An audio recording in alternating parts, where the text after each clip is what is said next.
In the early 1920s, the wealthiest people in the world were willingly paying a fortune to drink a medicine that promised eternal youth, boundless energy, and the cure to 100 diseases. It was hailed as certified sunshine in a bottle.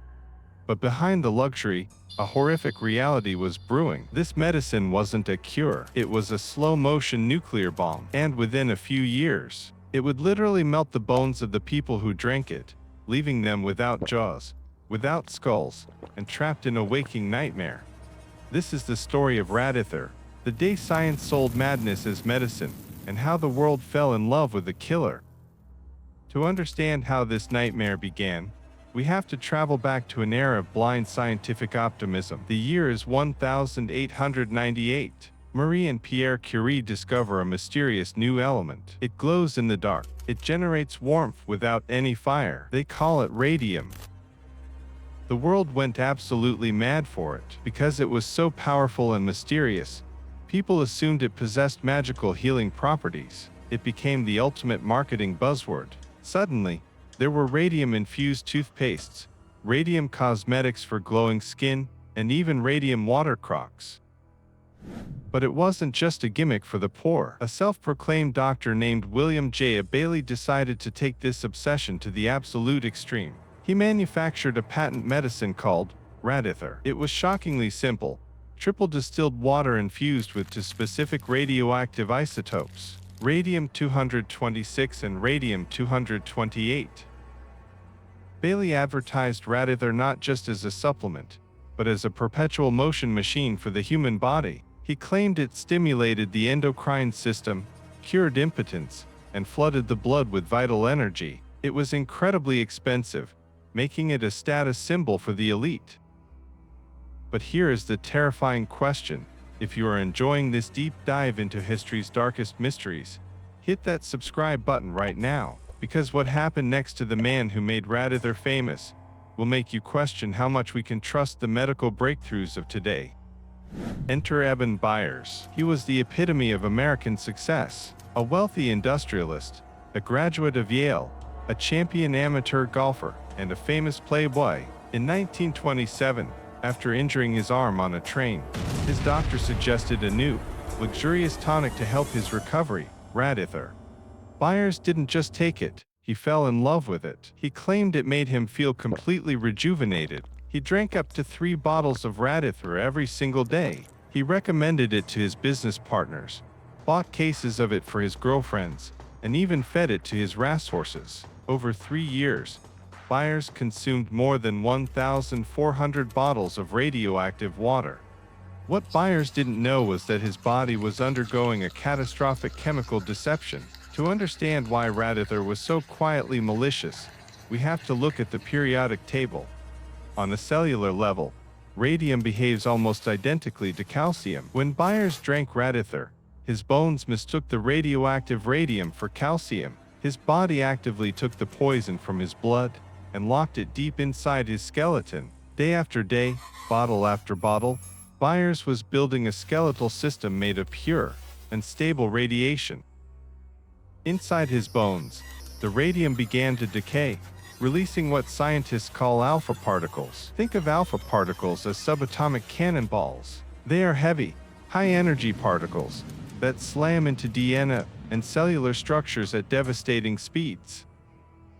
Because the radium was trapped inside his bones, it couldn't be excreted. It stayed there, 24 hours a day, firing millions of microscopic cannonballs directly into his bone marrow and skeletal structure. It was literally eating him alive from the inside out, completely undetected. Because bones don't have pain receptors for radiation, Byers felt completely fine until 1930.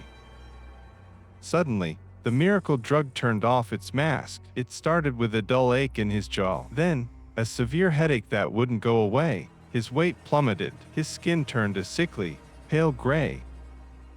When doctors finally examined him, they were horrified. His jawbone was disintegrating. It was rotting away. The radium had blasted so many holes in his skull that his bones had lost all structural integrity. His entire lower jaw had to be surgically removed just to keep him alive.